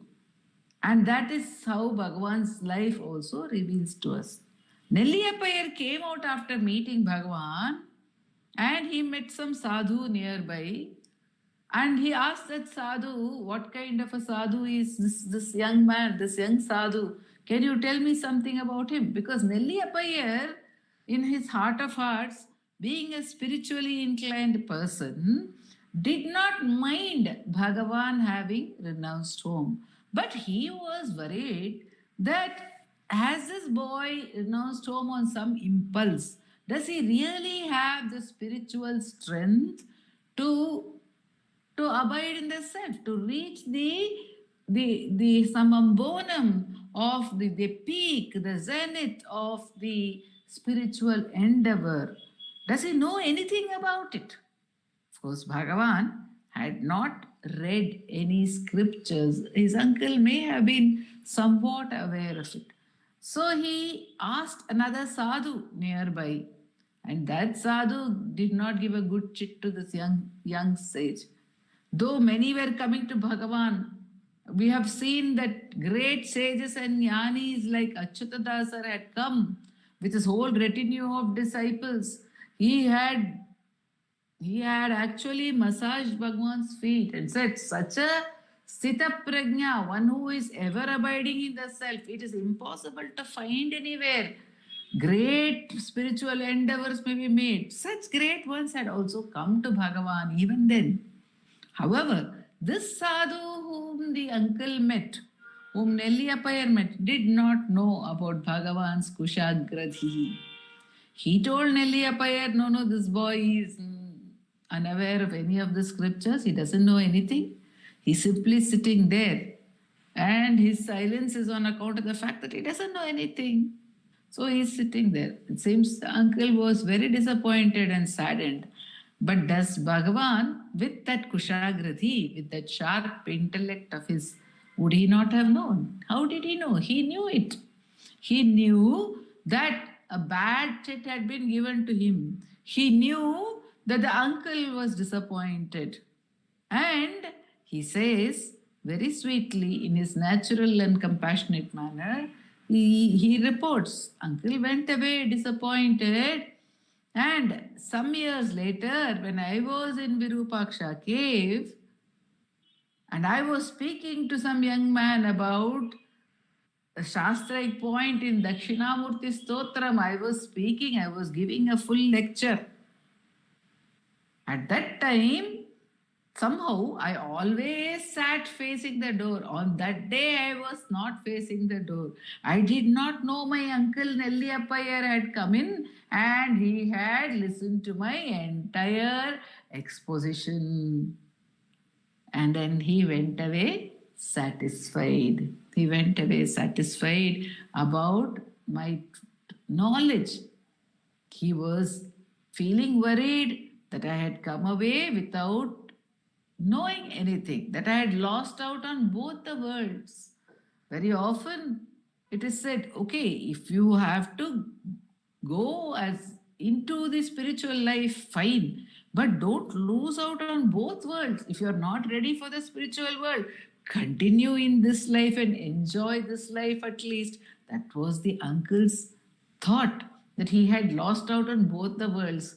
But the founder of our center, RMCL Sri R. Natarajan, would often share the fact that it does not matter whether one is ready or not.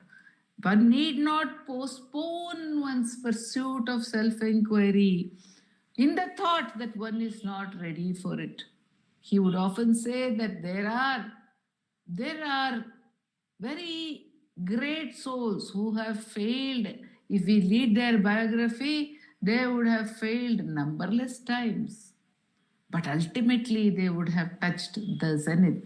Ultimately, they would have got back to the source and be abiding over there.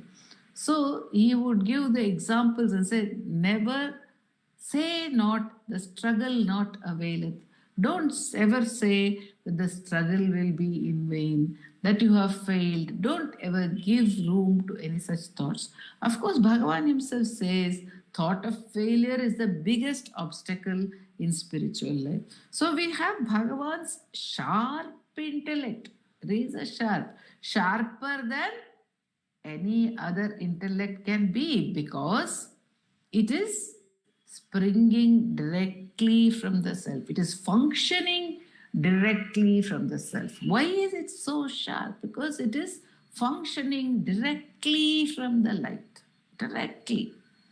There are no intermediaries over there. There is no passing of the light through various circuits, various channels. Does not get dimmed in any way. In between, there are no channels it has to bypass, means there are no blocks to its coming. It is possible if the light, for us when we get our electricity, it comes through so many channels. There is the electric power source from which it comes to our power source, the local power source. From the local power source, it has to pass through other dynamos. Then it comes to our own transformer. From the transformer, it comes to our main electricity board in the house. And then from the board, it may get divided into a few channels and then come. So anything can go wrong in any of these stages through which the light comes to us.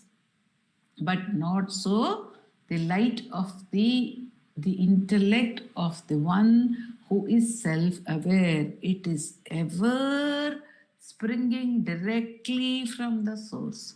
So we find that Bhagavan's intellect is sharp because it is absolutely pure. It is absolutely pure. Bhagavan says in Arunachala Pancharatnam, Ati Amaladhi, the very, very pure intellect is that which should be used even for self-enquiry. And here is one who has reached the zenith of self-enquiry, who is abiding ever in the self, which is the true purport of self-enquiry. How should his intellect be? It is just a pure reflection of the self. That is why he says Kushagradhi.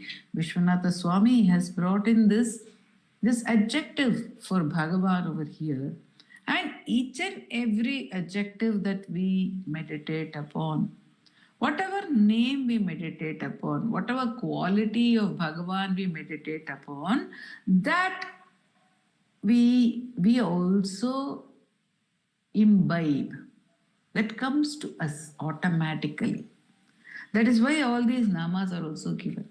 If we meditate on the nama Kushagradhi, the intellect will become sharp enough and subtle enough. What does it mean, sharp? It means it becomes subtler and subtler and subtler until it can cross itself. It becomes so subtle, so refined as to be able to cross over its own boundary. The Shastras say that the path of self-enquiry is like walking on a razor's edge, on a knife's edge, sharp knife, walking on that sharp knife. One may interpret it to mean that it is the use of this Kushagradhi. The intellect becomes so sharp that it can be turned within and recognized in a moment.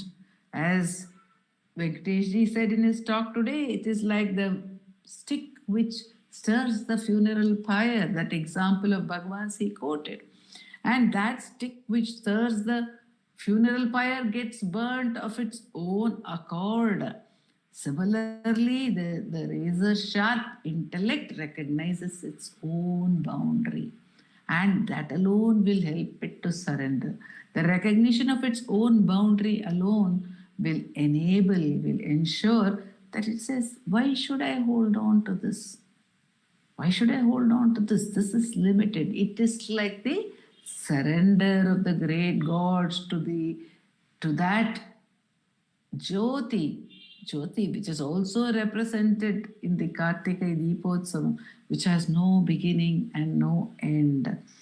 That is the state which Bhagavan bestows on us by his own natural abidance in it. His own Kushagradhi is for all those who turn to him as the Sadguru. Whatever the Nama which is mentioned over there is available to us, to every devotee who is turning towards Bhagavan as the Self. So also this great faculty of the intellect, that Adishaya Shakti, that pure reflection of the Self, which can take us back to the source and help us and enable us to abide there unwaveringly. Om Namo Bhagavate Sri Ramana. Namo Ramana. We will now have the chanting of Aksharamanamalai by Srimati V. Radha.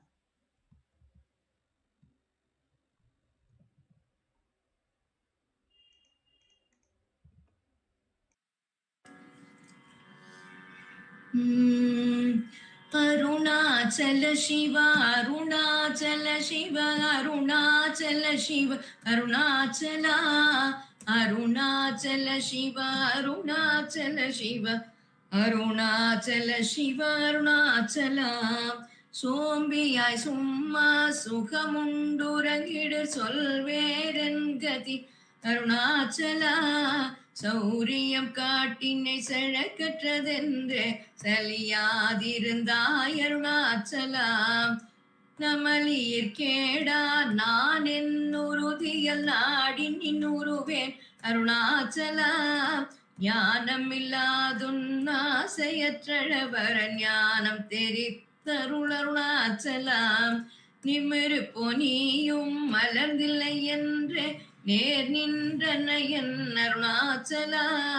தத்துவம் தெரியாத தனை ஊற்றாய் தத்துவம் இதுவென் அருணாச்சலா.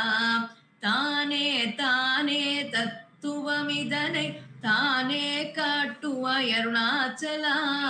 திரும்பிய அந்தனை தினமாக கண்காட் தெரியும் என்றென என் அருணாச்சலா. தீரமில்லகத்தில் தேடி உந்தனையா திரும்ப உற்றேன் அருள் அருணாச்சலா. துப்பறிவில்லா இப்பிற பெண் பயன் ஒப்பிடவாயேன் அருணாச்சலா.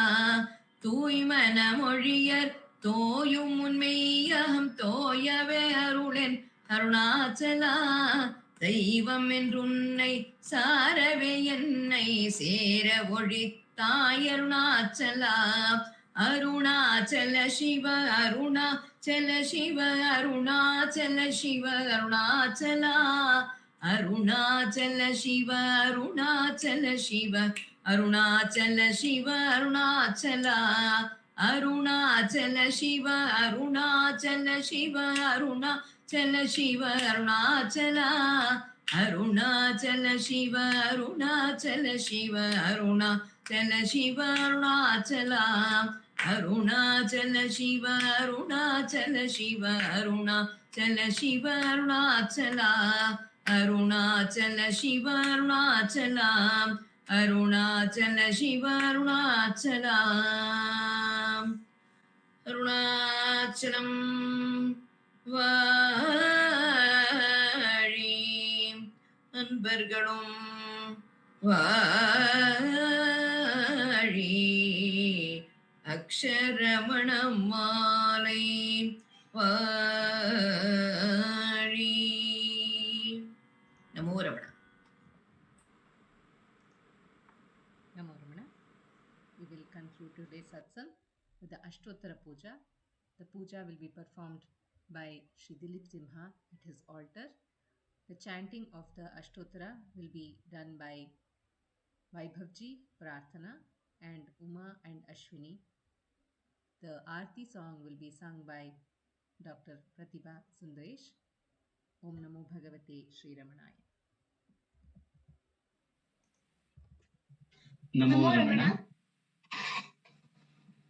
भारद्वाज विश्वनाथ विरचितं श्रीरमणाष्टोत्तर शतनामावलिः अपार सच्चित् सुखभारिराशे यस्योऽपि मात्रं भुवनं समस्तं गुहाहितं तं रमणं गभीरं चिन्ताविहीनं हृदि चिन्तयामि ॐ महासेन महोंसेन जाताय नमः ॐ श्रीरमणाय नमः ॐ गुरवे नमः ॐ अखण्ड संविदाकाराय नमः ॐ महौजसे नमः ॐ कारणोद्भवाय नमः ॐ जगद्धितावताराय नमः ॐ श्रीभुविनाथस्थलोस्थिताय नमः ॐ पराशरकुलोत्तंसाय नमः ॐ सुन्दरार्यतपःफलाय नमः ॐ कमनीयसुचारित्राय नमः ॐ सहायाम्बा सहायवते नमः ॐ शोणाचलमहोलीनमानसाय नमः ॐ स्वर्णहस्तकाय नमः ॐ श्रीमद्द्वादशान्तमहास्थले लब्धविद्योदयाय नमः ॐ महाशक्तिनिपातेन प्रबुद्धाय नमः ॐ परमार्थविदे नमः ॐ तीव्राय नमः ॐ पितृपदान्वेषिणे नमः ॐ इन्दुमौलिना पितृमते नमः ॐ पितुरादेशतः शोणशैलं प्राप्ताय नमः ॐ तपोमयाय नमः ॐ उदासीनाय नमः ॐ महायोगिने नमः ॐ महोत्साहाय नमः ॐ कुशाग्रधिये नमः ॐ शान्तसङ्कल्पसंरम्भाय नमः ॐ सुसन्द्रशे नमः ॐ सवित्रे नमः ॐ स्थिराय नमः ॐ तपक्षपितसर्वाङ्गाय नमः ॐ फुल्लाम्बुजविलोचनाय नमः ॐ चन्द्रिकासितहास श्रीमण्डिताननमण्डलाय नमः ॐ चूतवाट्यां समासीनाय नमः ॐ चूर्णिताखिलविभ्रमाय नमः ॐ वेदवेदान्ततत्त्वज्ञाय नमः ॐ चिन्मुद्रिणे नमः ॐ त्रिगुणातिगाय नमः ॐ विरूपाक्षगुहावासाय नमः ॐ विराजदशलाकृतये नमः ॐ उद्दीप्तनयनाय नमः ॐ पूर्णाय नमः ॐ रचिताचलताण्डवाय नमः ॐ गम्भीराय नमः ॐ परमाचार्याय नमः ॐ सुप्रसन्नाय नमः ॐ अभयप्रदाय नमः ॐ निभाय नमः ॐ धीराय नमः ॐ दक्षिणाभिमुखाय नमः ॐ स्वराजे नमः ॐ महर्षये नमः ॐ भगवते नमः ॐ ईड्याय नमः ॐ भूमविद्याविशारदाय नमः ॐ विमलाय नमः ॐ दीर्घदर्शिने नमः ॐ आप्ताय नमः ॐ ऋजुमार्गप्रदर्शकाय नमः ॐ समदृशे नमः ॐ सत्यदृशे नमः ॐ सत्याय नमः ॐ प्रशान्ताय नमः ॐ अमितविक्रमाय नमः ॐ सुकुमाराय नमः ॐ सदानन्दाय नमः ॐ मृदुभाषिणे नमः ॐ दयार्णवाय नमः ॐ श्री शोणाचल हृद्भूत स्कंदाश्रमनिकेतनाय नमः। ओम सद्दर्शनोपदेष्ट्रे नमः। ओम सद्भक्तवृंद परिवृताय नमः। ओम गणेश मुनि भृंगेन सेवितांग्रि सरोरुहाय नमः। ओम गीतोपदेश सारादि ग्रंथ संचिन्न संशयाय नमः। ओम वर्णाश्रम मतातीताय नमः। ओम रसज्ञाय नमः। ओम सौम्याय नमः। ओम आत्मवते नमः। ओम सर्वावनिमतस्थानाम् आराध्याय नमः। ओम सर्वसद्गुणिने नमः। ओम आत्मारामाय नमः। ओम महाभागाय नमः। ओम मातृमुक्तिविधायकाय नमः। ओम विनताय नमः। ओम विनुताय नमः। ओम विप्राय नमः। ओम मुनीन्द्राय नमः। ओम पावकोज्ज्वलाय नमः। ओम दर्शनादग संहारिणे नमः। ओम मौनेन स्वात्मबोधकाय नमः। ओम हृच्चान्तिकर सानिध्याय नमः। ओम स्मरणात् बन्धमोचकाय नमः। ओम अन्तस्तिमिरचण्डांशवे नमः। ओम संसाराणवतारकाय नमः। ओम शोणाद्रीशस्तुतिद्रष्टे नमः।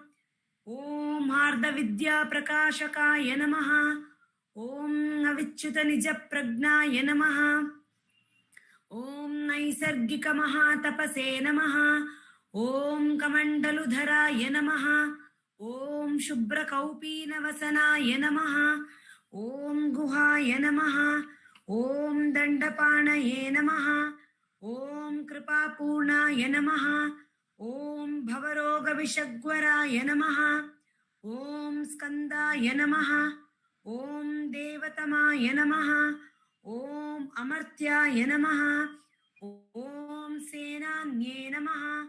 ओम पुरुषोत्तमाय नमः। ओम श्री रमण भगवते नमः।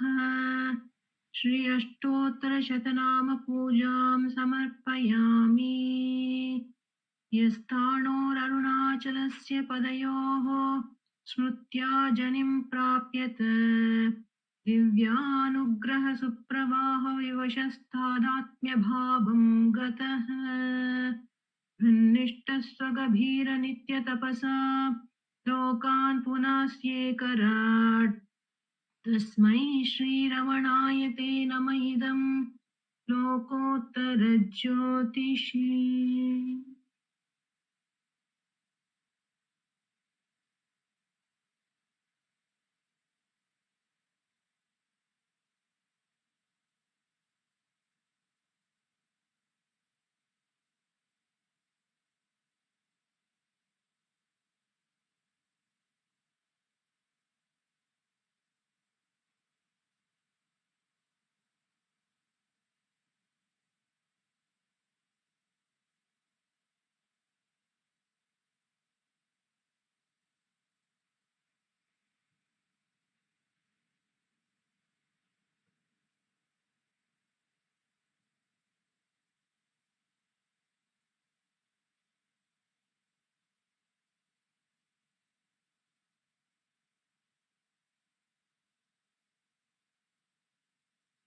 नमो नमो नमो रमण सदाशिव प्रभावर्ण नमो महर्षि नमो महर्षि दर्शन सुख मंगल मुख सकल जीवहित सम्मुख ब्रह्म संगिये सदा तुष्ट सदा हृष्ट सदा शिवानंद पुष्ट परम महर्षि ब्रह्मनिष्ठ समदर्शी नमो नमो नमो रमण सदाशिव प्रभावर्ण नमो महर्षि नमो महर्षि ನಮ್ಮ ಮನವದೊಂದು ಕಾಡು ನೀನರಿತೆ ಅದರ ಜಾಡು ಹಿತವನರಿತು ನೀಡು ತೆಮ್ಮ ಕೊರೆಯ ತಣಿಸಲೈ ಬೇಡಲೆಂದು ಬಂದ ನಾವು ನೋಡಿಯೇ ತಣಿವೆ ವಯ್ಯ ಮೂಡಿಗಾರನೇ ಹಿತವ ನುಡಿದು ಪೊರೆ ನಮ್ಮನು ಬ್ರಹ್ಮ ಸಂಗಿಯೇ. ನಮೋ ನಮೋ ನಮೋ ರಮಣ ಸದಾಶಿವ ಪ್ರಭಾವರ್ಣ ನಮೋ ಮಹರ್ಷಿ. ನಮೋ ಮಹರ್ಷಿ. ನಮೋ ನಮೋ ನಮೋ ರಮಣ ಸದಾಶಿವ ಪ್ರಭಾವರ್ಣ ನಮೋ ಮಹರ್ಷಿ. ನಮೋ ಮಹರ್ಷಿ. बोलो भगवान श्री रमण महर्षि की